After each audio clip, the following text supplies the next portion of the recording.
హైడ్రా పేరు మీద మా ఇండ్లన్నీ కూలగొడుతున్నారు ఆఫీసర్లని హైడ్రా కమిషనర్ రంగనాథ్ సార్ మీద బగ్గనే గరమైతున్నారు చాలా మంది పట్నంలున్న పబ్లిక్. కానీ పట్నంలున్న బడంగుపేటల కమిషనర్ రంగనాథ్ సార్ కు ఏకంగా పాలాభిషేకం చేసిండ్రు కొందరు పబ్లిక్. అగో ఇండ్లు కూలగొడుతుంటే సారుకు పాలాభిషేకం చేసుడేందని పర్షాన్ అవుతున్నారా? అయితే అసలు ముచ్చటేందంటే ఆడున్న పార్కు జాగనేవలో కొందరు కబ్జా చేసిండ్రట. ఇక ఎంబడేగా గల్లీలున్నోళ్ళు హైడ్రాకు కంప్లైంట్ చేసే వరకు ఎంబడే యాక్షన్ తీసుకున్నారట. 2 రోజులలోనే జేసీబీలను పట్టుకొచ్చి ఆడగట్టిన అక్రమ నిర్మాణాలను మొత్తం గూలగొట్టే వరకు రంగనాథ్ సార్ పోర్టువకు పాలాభిషేకం చేసిరు కాలనీ పబ్లిక్.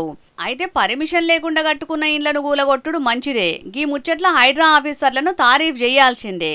కానీ అన్ని పర్మిషన్లు తీసుకొని సర్కారోళ్లకు ట్యాక్సులు కడుతున్నా కూడా పేదోళ్ల ఇండ్లను గూలగొట్టుడైతే మంచిది కాదని హైడ్రా ఆఫీసర్ల మీద గరమైతున్నారు ఇంకొందరు.